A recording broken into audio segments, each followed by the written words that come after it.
Hebrew Bible scholars have known that the author, who penned the story of Adam and Eve in the Garden of Eden, and other stories from the Old Testament, had a distinctly anti-Canaanite agenda.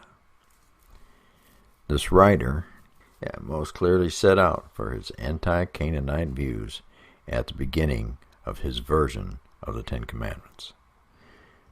In Exodus, Yahweh warns the Hebrews against associating with the Canaanites, intermarrying with them and worshiping their deities. He also orders the Hebrews to tear down Canaanite altars, pillars, and Asherah, which in the Bible are wooden poles or stylized trees. These items were in sanctuaries next to idols of Yahweh. They were the cult object of their goddess Asherah. The anti-Canaanite polemic becomes apparent, especially that against the goddess Asherah, who was at the time widely viewed by Israelites as Yahweh's wife or consort. Hebrew religion started to trend towards monotheism, and the other local deities had to be eliminated. Asherah, who was associated also with her son Baal, and El, the father of many gods. Yahweh took on all previous gods' powers and functions when he became the only God.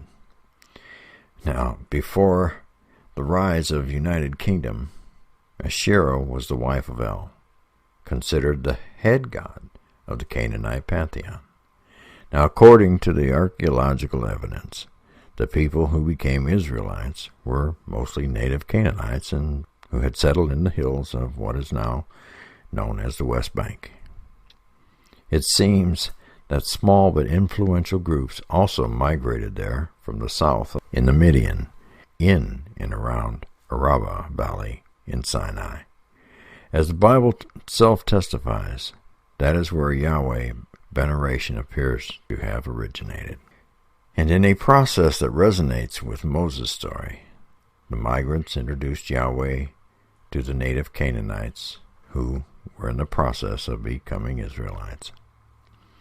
Over time, for some reason, El declined and merged into Yahweh, and as a part of that process, Yahweh inherited the Asherah as his wife from El. Now, if Yahweh was one of the sons of El, that would have made Asherah his mother. The Hebrew Bible also refers to Asherah directly or indirectly some 40 times, always in negative terms. So she must have been a challenge. Now, most references are indirect to the Asherah poles that symbolized her, but a number of them, clearly enough, refer directly to the goddess Asherah. Evidently, she was a part of traditional official Israelite religion, for an Asherah pole even stood in front of Solomon's temple for most of its existence, as well as in Yahweh's sanctuary in Samaria. There is also much extra-biblical evidence of Asherah from the time of the judges right through the monarchical times. This includes paintings, drawings, pendants, plaques, pottery, figurines, cult stands, and inscriptions. There are several inscriptions specifically referring to Yahweh and his Asherah. It is not entirely certain whether the goddess herself or the pole that symbolized her is being referenced here. But either way, ultimately, the goddess is meant, and she is being linked with Yahweh.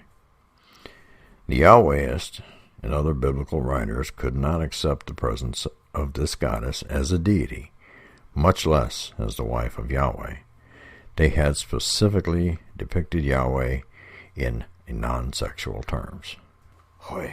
Sometimes you just gotta wonder what people are thinking. So they declared the war on her, and in part by mentioning her existence sparingly in the Bible. They referred to her negatively when they did mention her at all. And they waged a polemic against her by allusions that would have been clear to the Yahwehist audience. In ancient times, sacred trees were thought to connect with the divine realm of both the netherworlds and the heavens, and therefore were considered conduits for communicating and experiencing the divine. As above, so below.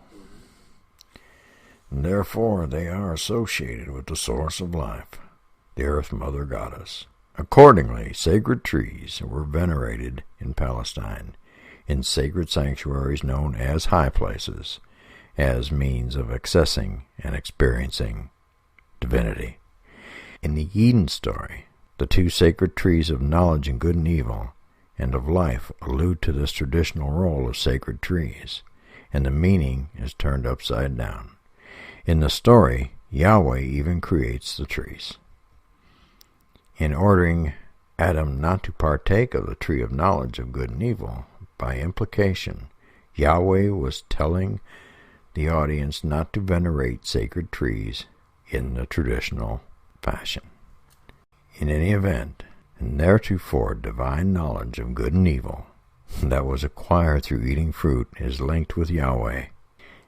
And at the end of the story, the tree of life is clearly designated as Yahweh's, being guarded by his trademark symbols, the paired cherubim. In the ancient Near East, serpents had both positive and negative connotations, and in the Eden story, the Yahwehs played on each.